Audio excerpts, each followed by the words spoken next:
What's up, guys? Emser Knows Hoops back today with another video. And today we are talking about the NBA playoffs. They're finally here. First couple days, kind of lackluster, a lot of blowouts. But, as always, the content will always be here. So, we are going to go in depth about one of the more interesting series of the entire playoffs so far. Lakers, Denver, rematch of the conference finals. Don't forget to leave a like, comment, subscribe. I know we can hit 800 subs by the end of the month and 1K by the end of the playoffs. So, let's get into it. What can the Lakers do to come back and make sure that they do not get swept again by the Denver Nuggets and maybe even win the series? Well, I think the very first thing we want to talk about is LeBron, right? LeBron had an immaculate first half where I believe he was like 7 for 7, didn't miss, like 3 for 3 from 3. That's a lot of threes. And was hooping out of his mind. He ended up 10 for 16, which means he went about 3 for 9 in the second half.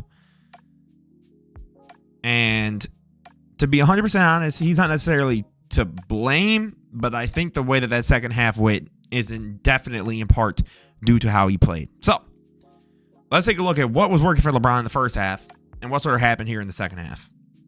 Right? So, LeBron gets Jamal Murray here on the post. This is easy money, right? This is food. And it is, right? LeBron using his size to actually attack the rim, right? And attacking Jokic, who just sort of stands there the entire time, doesn't really recognize, like, hey, like, Jamal might be kind of cooked here. And again, right, goes past MPJ, gets past the Jokic, because again, all Jokic really does, and I've joked about it before with my buddies on Discord, and you guys can join that in the description. I've been streaming the playoff games, watching them with the guys. So, Jokic just sort of swipes. That's sort of how he always plays defense. But LeBron being able to easily, right, just blow past him, right? That's how you want to play.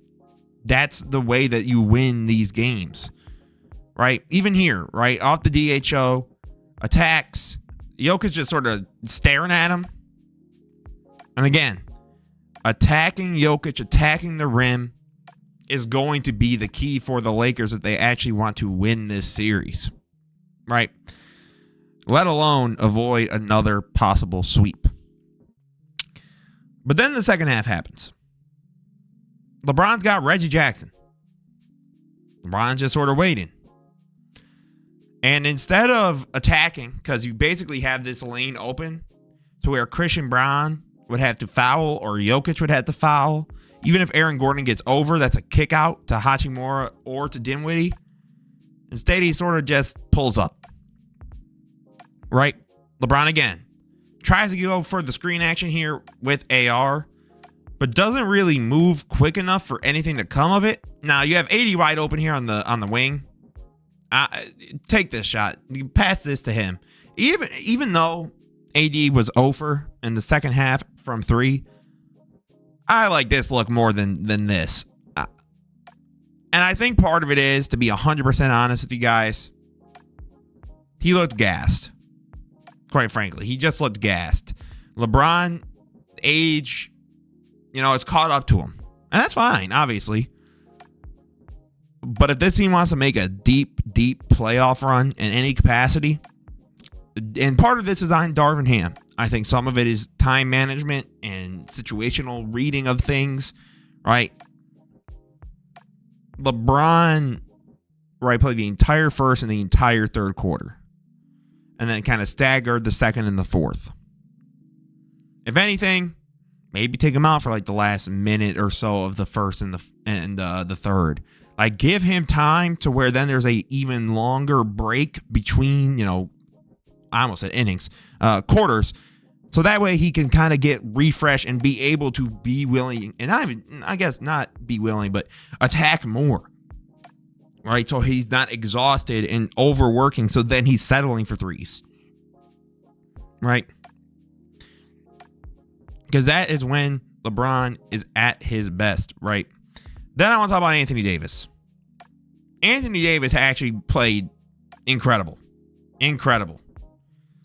Like, was really, really good. By far the best player on the Lakers. Of course, Jokic, best player on the floor still. But let's see what AD really got going and how, the Lakers should continue to use Anthony Davis in this series. So Reaves gets it out to Dinwiddie, right? You got Davis here. MPJ rolls right past him. And again, if Jokic isn't close enough to throw his arm up or to swipe like he normally does, he's just going to stand there and watch as if he's a fan, right? So AD's got to continue to take advantage of that, right?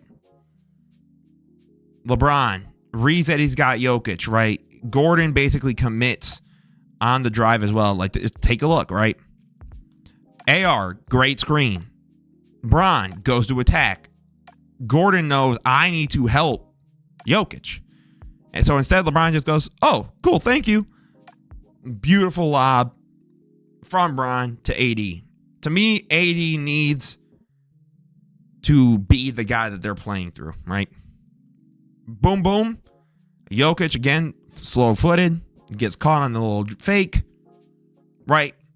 And while I'm not necessarily advocating to be like AD, just shoot all these middies, but like the willingness to attack is incredible, right? AD's AD's ability here to catch up to Jokic, right? Off the pump. Boom, right? And this is in clutch, 7-point game, fourth quarter. Like, I understand some of it, right? You can't have AD on Jokic the whole game. He's going to get tired. And at that point, the offensive end, right, is going to take. But, man, sometimes, I'm sure Lakers fans are here watching this and feel the same way. Sometimes watching this whole Rui on Jokic thing is like Darvin Ham really took that like 3 minutes from, I think it was like game 2 or game 3 of the last year series and was like, this can work if we just do it even more. And it's like, no, maybe it was just like a one-off thing and we should leave it at that. But again, right, AD is he needs to be the best player on the Lakers for them to win. Like, by far the best player on the Lakers. Like, basically, he's the defensive hub, and he needs to be who they're playing through offensively for things to open up for everyone else, even including LeBron, right? So, continuing on, right? AD's going to get the ball here on Jokic, right? Not AD. Jokic is going to get the ball on AD. Boom, right? Like, even though it went to the other team, that's what you do. Now, shout out to my guy, Ty, who is actually in our Discord, named himself AR15 in honor of the great Austin Reaves. He needs more playing time. Not Ty, but AR15. I don't understand, quite frankly, right, how he ended up with, I believe it was like 8 or 9 shots. Got the same amount of points as Elo, who took up like 20. And they both got 13 points. Austin Reaves genuinely needs to be more involved offensively on this team for them to win. So, right, let's just take a look. So, Reaves here is going to get the ball. LeBron with the screen, right? Separation there from Gordon, because with LeBron in a pick and roll scenario, you never really know how that's going to go. But KCP sort of just sticks to this. So, AR's like, that's enough time and space. Boom.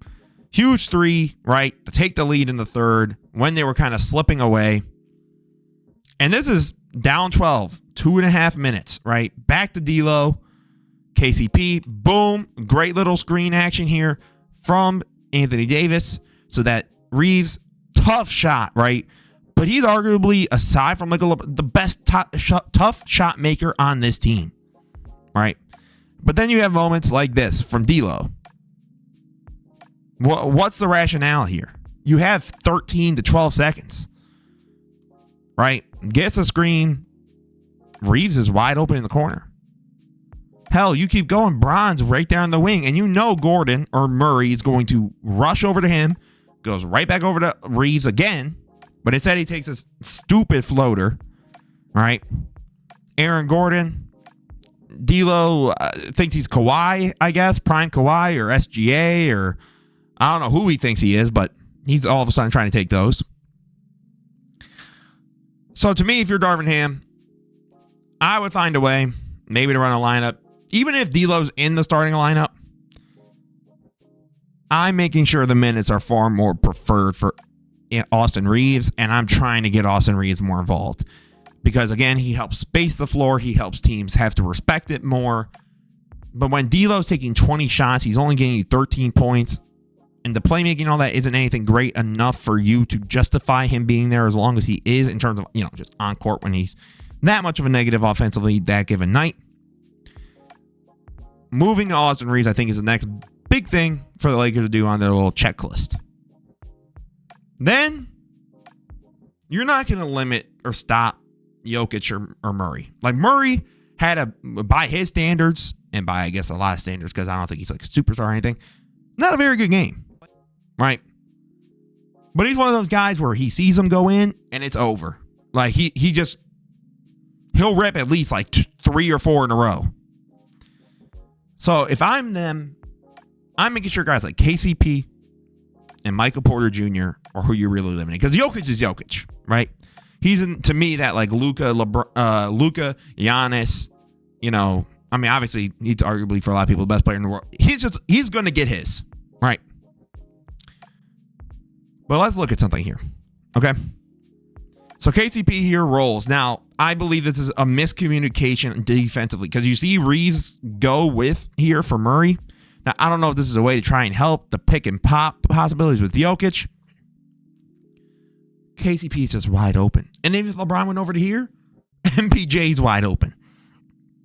And mind you, I want you guys to remember something. I believe KCP ended the game with 12 points.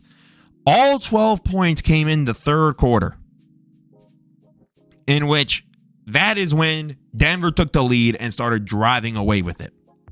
Right? Again, Jokic up here, runs around. Similar to the Reaves play we see. But once he sees one go in, it's just never going to stop. Right? Jamal gets to the action here. You got Jokic, a double. Boom. Right? Because for some reason, Reaves is like on MPJ and they're sending this double. And you kind of get lost in like, where did the team defense go here? Right? So for some reason, because this happened, LeBron's over here. Dinwiddie didn't rotate here. And now Reaves is like, I guess I'm on Aaron Gordon or MPJ. Again, notice the score, 1 point game. But those are the shots that make a difference. Those are the shots that go from we're up or we're in a tight ball game that we can win for sure versus the defending champions are doing now what they do best, which is play clutch basketball.